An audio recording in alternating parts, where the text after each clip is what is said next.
Today I'm going to read to you the fourth task, Facing the Wild Hag.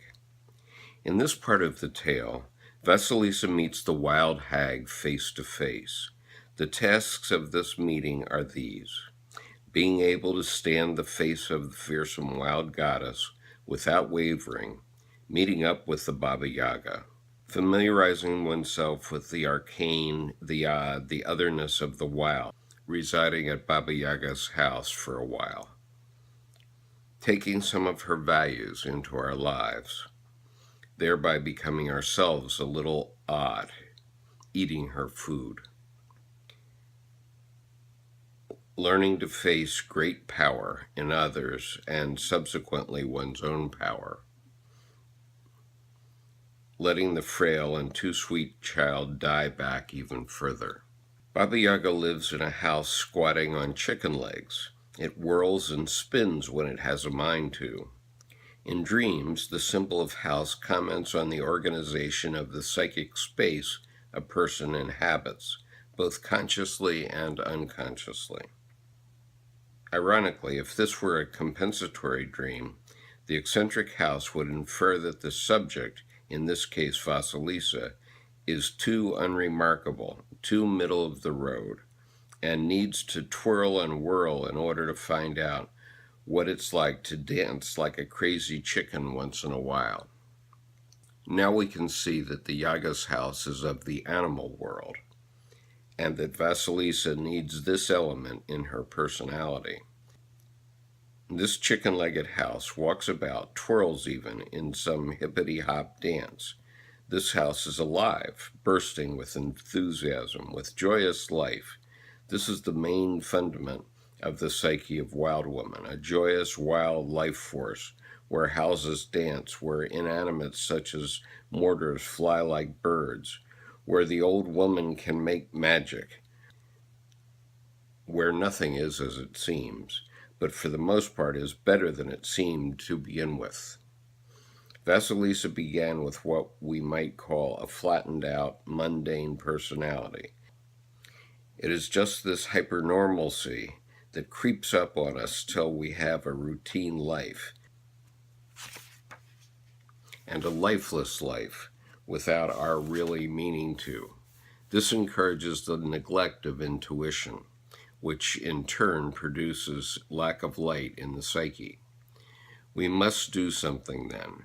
We must set out into the woods, go find the scary woman, or else one day, as we are nodding down the street, a manhole cover will snap open, and whoosh, we will be snatched by some unconscious thing that will throw us about like a rag, joyously or otherwise, mostly otherwise, but for good outcome. The giving of the intuitive doll by the original sweet mother is incomplete without the task giving and testing done by the old wild one. Baba Yaga is the marrow of wild woman. We know this from her knowledge of all that has gone before. "Oh yes," she says when Vasilisa arrives, "I know of you and your people." Further, as in her other incarnations as the Mother of Days and Mother Nyx, Mother Night, and Life, Death, Life Goddess, old Baba Yaga is the keeper of the sky and earth beings, day, rising sun, and night. She calls them my day and my night. Baba Yaga is fearsome, for she is the power of annihilation and the power of the life force at the same time. To gaze into her face is to see vagina dentata, eyes of blood, the perfect newborn child, and the wings of angels all at once.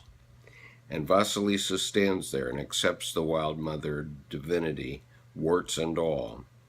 One of the most remarkable facets of the Yaga portrayed in this tale is that though she threatens, she is just.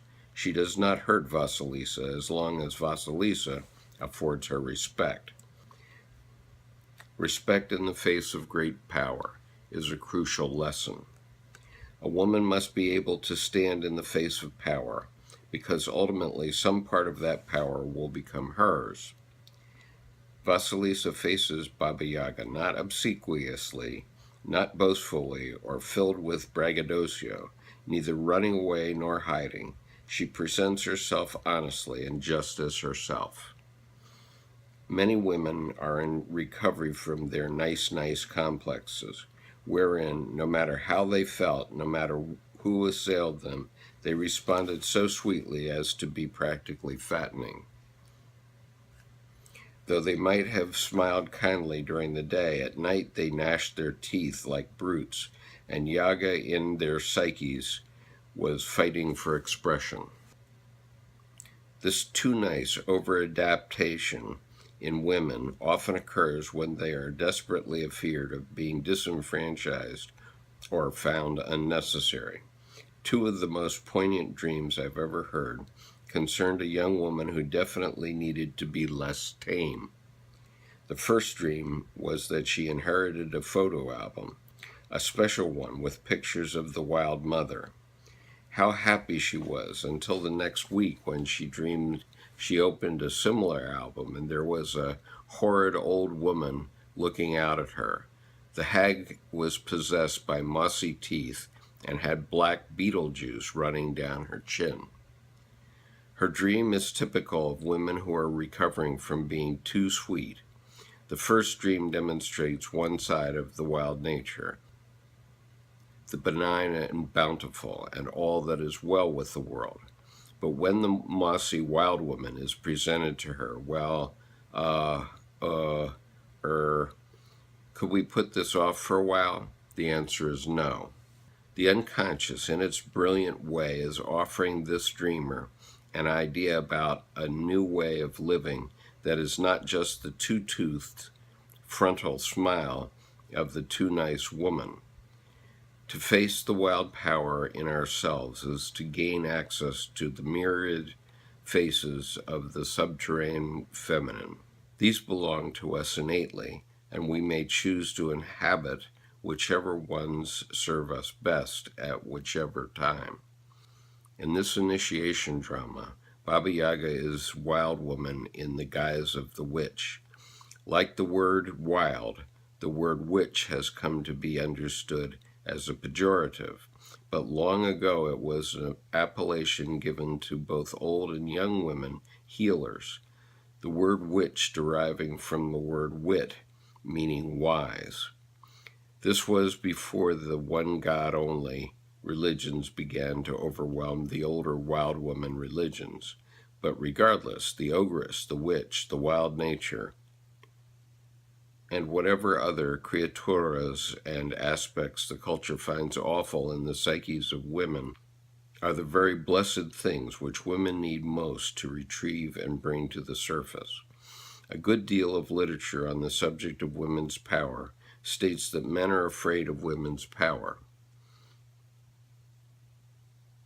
I always want to exclaim, Mother of God, so many women themselves are afraid of women's power.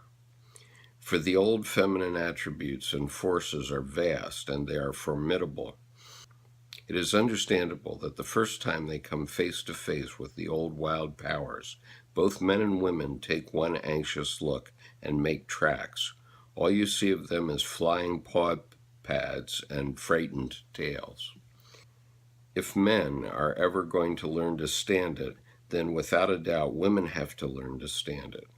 If men are ever going to understand women, women are going to have to teach the configurations of the wild feminine to them. To this end, the dream-making function of the psyche carries the yaga and all her cohorts right into women's bedrooms at night through the dream time. If we are lucky, the yaga will leave her big, broad footprints in the carpet at our bedside. She will come to peer at those who do not know her. If we are late to our initiation, she wonders why we do not come to visit her, and comes to visit us in night dreams instead. One woman I worked with dreamed of women in long, ragged nightgowns happily eating things you would never find on a restaurant menu. Another woman dreamed of an old woman in the shape of an old clawfoot bathtub. that rattled its pipes and threatened to burst them unless the dreamer knocked out a wall so the tub could see. Another woman dreamt that she was one of 3 blind old women, except she kept losing her driver's license and had to keep leaving her group to go find it. In other words, she had a hard time remaining identified with the 3 fates, the powers which guide life and death in the psyche. But in time, she too learned to stand it, learned to stay close to her own wildish nature. All these creatures in dreams remind the woman dreamer of her elemental self, the yaga self, the enigmatic and intense power of life, death, life, mother. Yes, we are saying that to be yaga-ish is good, and that we must be able to stand it. To be strong does not mean to sprout muscles and flex. It means meeting one's own numinosity without fleeing, actively living with the old nature in one's own way. It means to be able to learn, to be able to stand what we know. It means to stand and live.